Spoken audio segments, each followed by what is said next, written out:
Hey,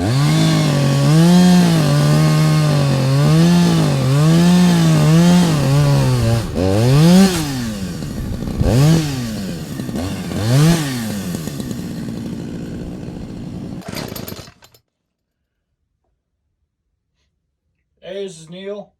I was originally going to do this live, like a live unboxing, because I usually don't do unboxings. But I kind of second guess myself, mainly because I have a 2-year old running around here, and she's currently sleeping, but she could wake up at any time, and I don't want you guys to have to witness that crying mess when she wakes up from a nap. So I hope this goes off without a hitch. The only reason I'm doing an unboxing is this is kind of a special deal. Of course, it's mask related. Leatherface, the 1989 film. They originally, from what we know, from all the gathering of information and everything through the years that I've done, there were 5 total masks made for the film. There's the hero mask, which is still unaccounted for. That was used on screen. We don't know where that mask is at. Then there were 4 what we thought were stunt masks, but the more I'm digging here, the more information, more history I'm digging up and finding out.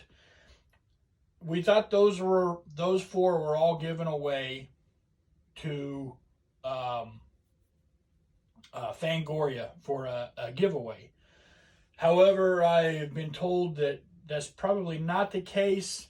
You know, through the years, some memories are lost, records aren't really kept, but they're pretty sure they only did 1 mask as a giveaway. That was a mask that I owned previously, that I have pictures of sitting on here, that I sold about a month ago.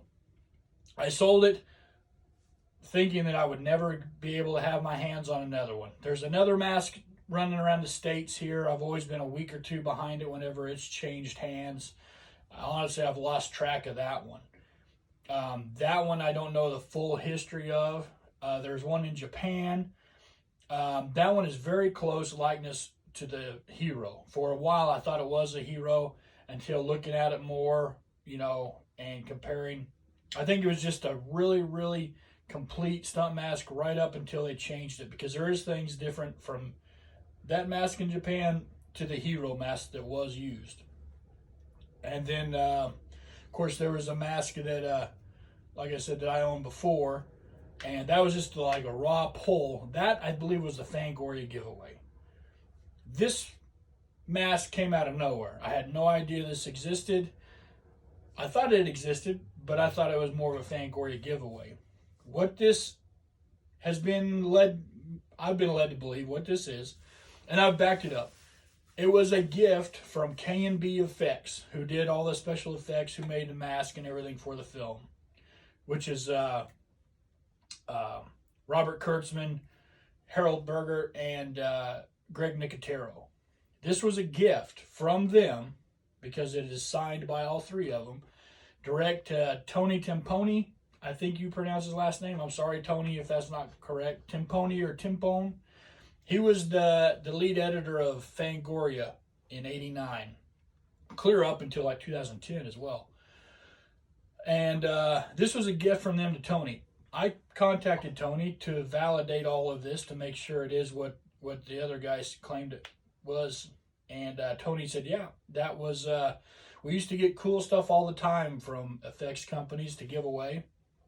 And that was my mask. He said he's not a collector, so he probably gave it to a friend. He did.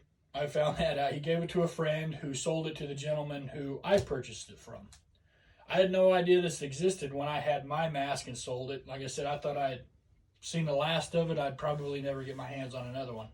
2 weeks later, this gentleman contacts me and says, hey, I saw an article that I believe Dread Central or one of those sites did about my chainsaws and masks. And he said, I have one of the original stunt masks.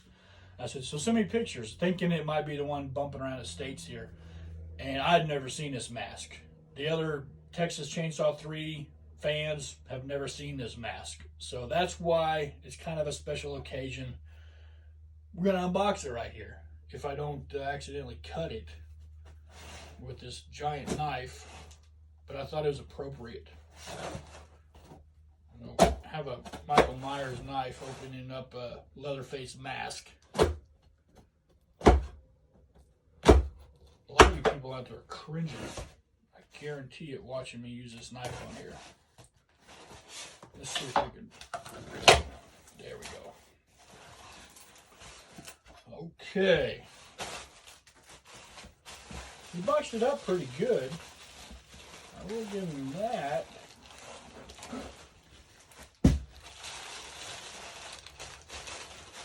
Bagged up nice. Oh, wow. Okay, the pictures of this do not do it justice. Holy crap. Wow. That is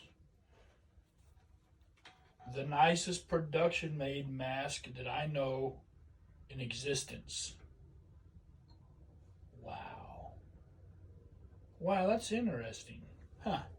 I'll go over it here. I'll hold it up. It still has the leather straps. I have another mask holder, another stand that I'm gonna finish up here. There is a slight ripping to it, not too bad. I think it's been folded at one time. But what I was saying, wow, that's interesting. The stitches aren't really stitched in. It's more drawn on, which is cool. Because from a distance, boy, it looks like stitching. I kind of wonder if that's how the hero was or not. But the paint, wow, the paint has held up awesome on this. That is so cool. And I probably won't ever let this one go from my collection. This one is probably stuck with me. But I don't know what else to say other than wow. That's cool. Another piece of history. Speaking of history, another Excalibur popped up. At first glance, again, I thought it was the hero. Further inspection, it's not the hero saw. So the hero mask and the hero saw are both still out there in the wild.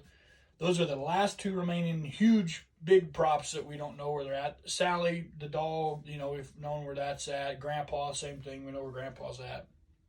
But the Hero Excalibur and the Hero Mask, last two things that are out there. If you own either of them, freaking contact me. I probably don't have a big enough wallet to afford either of them, but I know guys who do. And same with the other masks jumping around the States. If you own that mask, you know where that mask is at, please contact me, let me know. And if you're looking to sell, if I can't budget it in mine, I know guys who are looking for these, okay? So anything Texas Chainsaw 3 related.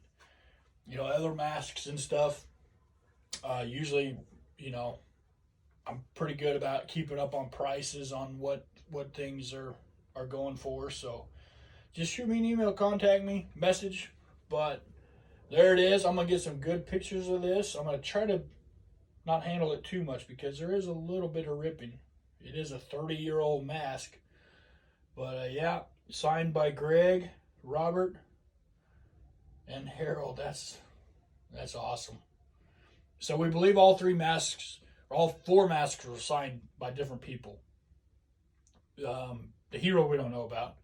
The one in Japan, we believe it was deteriorated so much, but we think it was Greg Nicotero and R.A.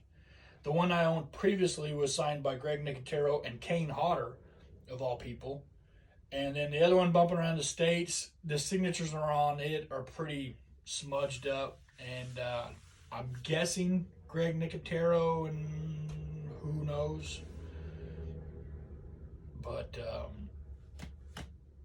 yeah, awesome. 30 years after a film comes out, we're still coming out, and this stuff is still coming out of hiding. And thank God it's still out there. That someone just didn't throw it in the garbage bin years ago. But all right, guys.